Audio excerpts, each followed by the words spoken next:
Hello welcome back to Edubles learning. പ്രിയപ്പെട്ട വിദ്യാർത്ഥികൾ, വളരെ സന്തോഷത്തോടു കൂടിയാണ് ഞാൻ ഇന്ന് ഈ വീഡിയോയിൽ നിങ്ങളുടെ മുമ്പിൽ വന്നിരിക്കുന്നത്.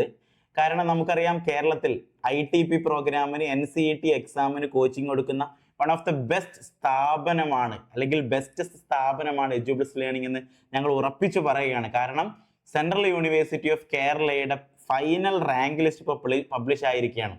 നോക്കുമ്പോൾ നമ്മുടെ ഒരുപാട് വിദ്യാർത്ഥികളാണ് ഫൈനൽ റാങ്ക് ലിസ്റ്റിൽ ഉള്ളത്. അപ്പോൾ അതുകൊണ്ട് തന്നെ നിങ്ങൾ ഓരോരുത്തരും CU കേരളയിൽ അപ്ലൈ ചെയ്തവരായിരിക്കും. അതിൽ നമുക്ക് കഴിഞ്ഞ ഒരു വർഷം നമ്മൾ കോച്ചിങ് കൊടുത്ത് നമ്മുടെ വിദ്യാർത്ഥികൾക്ക് അതിൽ അഡ്മിഷൻ നേടാനായി, റാങ്ക് ലിസ്റ്റിൽ വരാനായി ഈ ഒരു സന്തോഷ വാർത്ത നിങ്ങളോട് കൂടെ പങ്കിടാൻ വേണ്ടിയും ഇനി നിങ്ങൾ അടുത്തതായിട്ട് എന്തൊക്കെ കാര്യങ്ങളാണ് ചെയ്യേണ്ടത് എന്നും കൂടെ നിങ്ങൾക്ക് പറഞ്ഞു വരാൻ വേണ്ടിയിട്ടാണ് ഈ ഒരു വീഡിയോയിൽ നിങ്ങളുടെ മുമ്പിലേക്ക് വന്നിരിക്കുന്നത്. അപ്പോൾ നമ്മുടെ ഈ വീഡിയോ കാണുന്ന ഏതെങ്കിലും വിദ്യാർത്ഥികൾ അടുത്ത വർഷത്തേക്ക് ITP പ്രോഗ്രാമിന് കോച്ചിങ്ങിന് താല്പര്യമുണ്ടെങ്കിൽ ഉടനെ തന്നെ ഞങ്ങളുടെ താഴെയുള്ള നമ്പറിൽ കണക്ട് ചെയ്ത് നിങ്ങൾ ഞങ്ങളുടെ ബാച്ചിൽ നിങ്ങൾക്ക് ജോയിൻ ചെയ്യാം. അപ്പോൾ ഈ വീഡിയോയിലേക്ക് എല്ലാവർക്കും ഹൃദ്യമായിട്ടുള്ള സ്വാഗതം നേരുകയാണ്. പ്രിയപ്പെട്ട വിദ്യാർത്ഥികളെ, ഇന്നാണ് സെൻട്രൽ യൂണിവേഴ്സിറ്റി ഓഫ് കേരളയുടെ ഫൈനൽ റാങ്ക് ലിസ്റ്റ് വന്നിരിക്കുന്നത്. നമുക്കറിയാം, CU കേരളയിലേക്കുള്ള ITP പ്രോഗ്രാമിന് മൊത്തം വരുന്നത് 150 സീറ്റുകളാണ് അവിടേക്ക് വരുന്നത്. 50 seat BCom B.Edന്, 50 seat BSc B.Edന്, 50 seat BA B.Edന്. അതിൻ്റെ ഓരോ കോഴ്സിൻ്റെയും റാങ്ക് ലിസ്റ്റ് ഇവിടെ പബ്ലിഷ് ചെയ്തിട്ടുണ്ട്. നമുക്കറിയാം, ഫൈനൽ റാങ്ക് ലിസ്റ്റ് ആണ് ഇപ്പോൾ വന്നിരിക്കുന്നത്. കഴിഞ്ഞ ദിവസം പ്രൊഫഷണൽ റാങ്ക് ലിസ്റ്റ് വന്നിരുന്നു. ഓൺലൈൻ ഗ്രീവൻസസ് കൊടുത്തതിന് ശേഷം ഫൈനലായിട്ട് റാങ്ക് ലിസ്റ്റ് വന്നിരിക്കുന്നത്. നമുക്ക് നോക്കാം, BSc B.Ed സുവോളജിയുടെ ഫസ്റ്റത്തെ ഒരു റാങ്ക് ലിസ്റ്റാണ് ഇവിടെ ഔട്ട് ചെയ്തിരിക്കുന്നത്.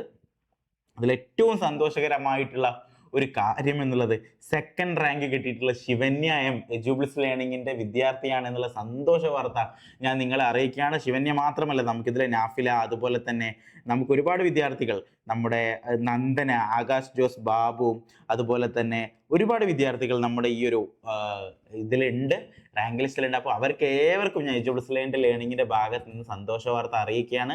നമുക്കറിയാം, ഇതിൽ ആർക്കൊക്കെയാണ് ഇനി അഡ്മിഷൻ ലഭിക്കുക, ഇതിൽ ഓരോ റാങ്ക് ലിസ്റ്റിലും ആർക്കൊക്കെയാണ് അഡ്മിഷൻ ലഭിക്കുക എന്ന് ഞാൻ കൃത്യമായിട്ട് ഇവിടെ പറഞ്ഞുതരാൻ പറ്റുന്നതാണ്. അപ്പോൾ നമുക്കിത് നോക്കുകയാണെങ്കിൽ നമ്മുടെ ഒരു റാങ്ക് ലിസ്റ്റിലേക്ക് വരുമ്പോൾ ഓരോ ഓർഡറിൽ ഇവിടെ റാങ്ക് ലിസ്റ്റ് കൊടുത്തിട്ടുണ്ട്. ഓക്കെ, അപ്പോൾ നമുക്ക് ഇതിലേക്ക് നോക്കുകയാണെങ്കിൽ നമുക്കിതിപ്പോൾ ഫൈനൽ റാങ്ക് ലിസ്റ്റിൽ വന്നിരിക്കുമ്പം ശിവന്യ നമ്മുടെ സ്റ്റുഡൻ്റ് ആണ്, നാഫില നമ്മുടെ സ്റ്റുഡൻ്റ് ആണ്, അതുപോലെ തന്നെ ഇതിൽ ആകാശ് ജോസ് ബാബു നമ്മുടെ സ്റ്റുഡൻ്റ് ആണ്, അതുപോലെ തന്നെ നന്ദന M നമ്മുടെ സ്റ്റുഡൻ്റ് ആണ്, കൃഷ്ണേന്ദു KS നമ്മുടെ സ്റ്റുഡൻ്റ് ആണ്. ഇതിലിപ്പോൾ നോക്കുകയാണെങ്കിൽ ഏകദേശം 6ഓളം സ്റ്റുഡൻസ്, ഫസ്റ്റത്തെ ഒരു 20 റാങ്കിൽ തന്നെ 6ഓളം സ്റ്റുഡൻറ്റ് എജ്യൂബിൾസ് ലേണിംഗിൻ്റെ വിദ്യാർത്ഥികളാണ് എന്ന് പറയുമ്പോൾ തന്നെ എനിക്കതിൽ വളരെ പ്രൗഡായിട്ടുള്ളൊരു മൊമെൻ്റാണ്. കാരണം ഒരു വർഷത്തെ നമ്മുടെ ഒരു കോച്ചിങ്ങിൽ ഇത്രയും വിദ്യാർത്ഥികൾക്ക് ഇതിലേക്ക് നേടാനായി ഓൾ ഇന്ത്യ ലെവലിലാണ് CU കേരളയിലേക്ക് അപ്ലിക്കേഷൻ കൊടുത്തത്. വെറും കേരളത്തിലുള്ള ആളുകൾ മാത്രമല്ല, അതിൽ 6-7 സീറ്റുകൾ നമുക്ക് സെക്യൂർ ചെയ്യാനായി എന്നുള്ളത്. ഞാൻ ഫസ്റ്റ് 20 റാങ്കിലാണ് പറഞ്ഞത്, ബാക്കിയുള്ളതിലേക്ക് ഞാൻ വരാം. ഓക്കെ, അപ്പം നമുക്ക് ഇതിലിനി നിങ്ങൾ അടുത്തത് എന്തായിട്ടാണ് ചെയ്യേണ്ടതെന്നാണ് നമുക്ക് നോക്കുകയാണെങ്കിൽ, പ്രധാനമായിട്ടും ഇപ്പം നിങ്ങൾക്ക് ഫൈനൽ റാങ്ക് ലിസ്റ്റ് ആണ് വന്നിരിക്കുന്നത്. ഇനി അവരുടെ അഡ്മിഷൻ പ്രൊസീജിയറിലേക്ക് നോക്കുമ്പം നമുക്കതിൽ ഫേസ് 1 സ്റ്റാർട്ട് ചെയ്യുന്നത് 20-ാം തീയതിയാണ്. നമുക്കറിയാം, 20 മുതൽ 21 വരെ അവർ ആദ്യത്തെ ഒരു റാങ്ക് ലിസ്റ്റ്, അതായത് ഈ റാങ്ക് ലിസ്റ്റിൽ ഇപ്പോൾ ഇത് ഞാനിപ്പോൾ സുവോളജിയുടെ എടുത്തത്, ഇനി നമുക്ക് ഫിസിക്സിൻ്റെതും BA B.Ed ഇംഗ്ലീഷിൻ്റെതും ഒക്കെ ഇവിടെ റാങ്ക് ലിസ്റ്റുകളുണ്ട്. BA B.Ed ഇംഗ്ലീഷിലും നമ്മുടെ ഒരുപാട് വിദ്യാർത്ഥികളുണ്ട്. ഹരിനന്ദൻ, അതുപോലെ തന്നെ ഒരുപാട് വിദ്യാർത്ഥികൾ നമ്മുടെ ഇംഗ്ലീഷിൻ്റെ റാങ്ക് ലിസ്റ്റിൽ ഇപ്പോൾ അവൈലബിൾ ആയിട്ടുണ്ട്. ഹരിനന്ദനെ പോലെയുള്ള ഇതിലേക്ക് തന്നെ നോക്കുകയാണെങ്കിൽ നമുക്ക് ഒരുപാട് വിദ്യാർത്ഥികൾ ഇതിൽ അഡ്മിഷൻ വന്നിട്ടുണ്ട്. ഇനി BCom B.Edലേക്ക് നോക്കുമ്പോൾ നമ്മുടെ സ്റ്റുഡൻസ് അഡ്മിഷൻ ആപ്ലിക്കേഷൻ കൊടുത്തിട്ടുണ്ട്. നമ്മുടെ ഹാരി ഇതിലെ ഒരു സ്റ്റുഡൻ്റ് ആണ്, ഹാരി അഡ്മിഷൻസിൽ ഇതിൽ വന്നിട്ടുണ്ട്. അതുപോലെ തന്നെ സീത BA B.Edൽ വന്ന ഓരോ വിദ്യാർത്ഥികളാണ്. അപ്പോൾ ഇവരൊക്കെ കാണുമ്പോൾ വളരെ സന്തോഷം തോന്നുകയാണ്. അപ്പോൾ എൻ്റെ വിദ്യാർത്ഥികൾ എനിക്ക് പറയാനുള്ളത്, ഇനി നിങ്ങൾ നെക്സ്റ്റ് സ്റ്റെപ്പ് എന്താണ് ചെയ്യേണ്ടതെന്ന് വെച്ചാൽ, നമ്മുടെ ഫസ്റ്റ് ഫേസിൽ അഡ്മിഷൻ ലിസ്റ്റ് ഉണ്ടല്ലോ, 20-ാം തീയതിയാണ് ഫസ്റ്റ് ഫേസ് വരുന്നത്. അപ്പോൾ ആ ഒരു സമയത്ത് നമ്മുടെ ഇവിടുത്തെ ഒരു സീറ്റ് ലൊക്കേഷൻ നോക്കിയാൽ മതി.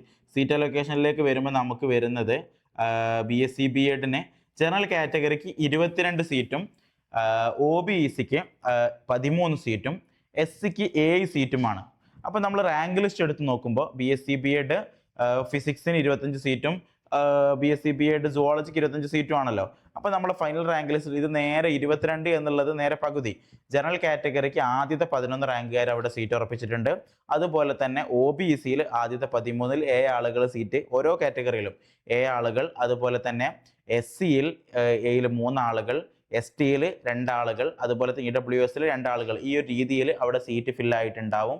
നമുക്കറിയാം, ഞാൻ BSc B.Ed സുവോളജിയുടേതാണ്. അതുപോലെ തന്നെ ഫിസിക്സിൻ്റെതും ഇതുപോലെ തന്നെ ജനറൽ കാറ്റഗറിയിൽ 11, OBCയിൽ 7, ആ ഒരു രീതിയിൽ. അപ്പോൾ ഫൈനൽ റാങ്ക് ലിസ്റ്റ് നമ്മൾ എടുത്ത് നോക്കിയാൽ ഫൈനൽ റാങ്ക് ലിസ്റ്റിലേക്ക് വരുമ്പോൾ ആ ഒരു ഫസ്റ്റ് റാങ്ക് ലിസ്റ്റിൽ ഉണ്ടാകുന്ന വിദ്യാർത്ഥികൾ ഈ ഒരു ഓർഡറിൽ അവരെന്ത് ചെയ്യും, ഫസ്റ്റത്തെ നമ്മുടെ 20 മുതൽ 22 വരെയുള്ള തീയതികളിൽ അവരെ ഓൺലൈൻ സർട്ടിഫിക്കറ്റ് വെരിഫിക്കേഷൻ ആണ് ആ സമയത്ത്. അപ്പോൾ ആ സമയത്ത് അവരെ വിളിക്കും, എന്നിട്ട് ഓൺലൈനായിട്ട് അവിടുന്ന് കണക്ട് ചെയ്യും, മെയിൽ വഴിയോ അതുപോലെ തന്നെ നമ്മുടെ ഒന്നെങ്കിൽ മെയിൽ വഴിയോ അല്ലെങ്കിൽ അവരുദ്ദേശിക്കുന്ന രീതിയിൽ അവർ കോൾ വഴിയോ നിങ്ങളെ കണക്ട് ചെയ്യും. എന്നിട്ട് നിങ്ങളോട് അവിടുത്തെ certificate may be Google Meet വഴി ആയിരിക്കും നിങ്ങൾ ഓൺലൈൻ സർട്ടിഫിക്കറ്റ് വെരിഫിക്കേഷൻ ചെയ്യുക. അവർ നിങ്ങളെ കാണിക്കാൻ പറയും.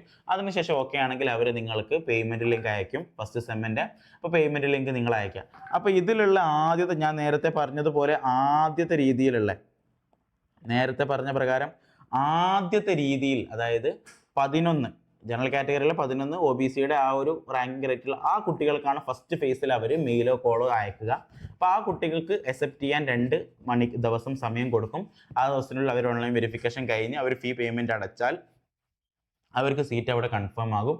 അതിനുശേഷം ആരൊക്കെയാണോ ഈ 2 ദിവസം കൊണ്ട് ഫസ്റ്റ് അയച്ച സീറ്റ് അലോക്കേഷൻ്റെ വഴി അയച്ച ആളുകൾ പ്രതികരിക്കാതിരുന്നിട്ടുള്ളത്, അപ്പോൾ ആ ബാക്കിയുള്ള സീറ്റുകളിലേക്ക് സെക്കൻഡ് ഫേസ് ആയിട്ടുള്ള 24 മുതൽ 27 വരെ അവർ മെയിൽ വഴിയോ കോൾ വഴിയോ അവരെ കണക്ട് ചെയ്യും. അവർക്കും 2 ദിവസം കാലതാമസം കൊടുക്കും ആപ്ലിക്കേഷൻ വെരിഫിക്കേഷൻ ചെയ്യാനും അവരുടെ പോർട്ടൽ വഴി ഫീ അടയ്ക്കാനും. ഇനി ആരും ചെയ്തിട്ടില്ലെങ്കിൽ അടുത്ത ആളുകൾക്ക് കൊടുക്കും. ഈ ഒരു രീതിയിലാണ് അവിടുത്തെ അഡ്മിഷൻ പ്രോസസ്സ് പോകുന്നത്. അപ്പോൾ നിങ്ങൾ നിർബന്ധമായിട്ടും ഈ ഒരു പ്രോസസ്സ് കംപ്ലീറ്റ് ചെയ്യുക. നിർബന്ധമായിട്ട് ഈ പ്രോസസ്സ് കംപ്ലീറ്റ് ചെയ്യുക. നിങ്ങൾ എന്തായാലും മിസ്സാക്കരുത്. അപ്പോൾ CU കേരളയിൽ നിങ്ങൾക്ക് ഏവർക്കും അഡ്മിഷൻ ലഭിക്കട്ടെ എന്ന് ഞാൻ മനസ്സുകൊണ്ട് ആഗ്രഹിക്കുകയാണ്. മാത്രമല്ല വളരെ സന്തോഷകരമായിട്ടുള്ള ഈ ഒരു വീഡിയോയിൽ നിങ്ങളുമായിട്ട് നമ്മുടെ വിജയാഹ്ലാദം പങ്കുവെക്കുകയാണ്. അപ്പോൾ നിങ്ങൾ അടുത്ത വർഷത്തേക്ക് നിങ്ങൾ NCT എക്സാം ഒന്ന് ചെയ്യാൻ വേണ്ടി ഉദ്ദേശിക്കുകയാണെങ്കിൽ, റിപ്പീറ്റ് ചെയ്യാൻ ഉദ്ദേശിക്കുകയാണെങ്കിൽ നിങ്ങൾ ഏറ്റവും നല്ല ചോയ്സ് ആയിരിക്കും EDU+ ലേണിംഗ്. അപ്പോൾ നിങ്ങൾക്ക് എല്ലാവർക്കും EDU+ ലേണിംഗിൻ്റെ NCT പ്രോഗ്രാമിൽ ജോയിൻ ചെയ്യാം. എന്തെങ്കിലും ഡൗട്ട് കാര്യങ്ങൾ അഡ്മിഷൻ്റെ ഇതിലുണ്ടെങ്കിൽ നിങ്ങൾ താഴെ കമൻറ്റ് ബോക്സിൽ അറിയിക്കുക. ഞാൻ ഡീറ്റെയിൽ ആയിട്ടൊരു വീഡിയോ എന്താണ് നെക്സ്റ്റ് പ്രോസസ്സ് എന്ന് പറഞ്ഞൊരു വീഡിയോ ഞാൻ ചെയ്യാം. ഓക്കെ, ഈ ഒരു വീഡിയോ എല്ലാവർക്കും ഉപകാരപ്രദമായി എന്ന് വിശ്വസിക്കുന്നു.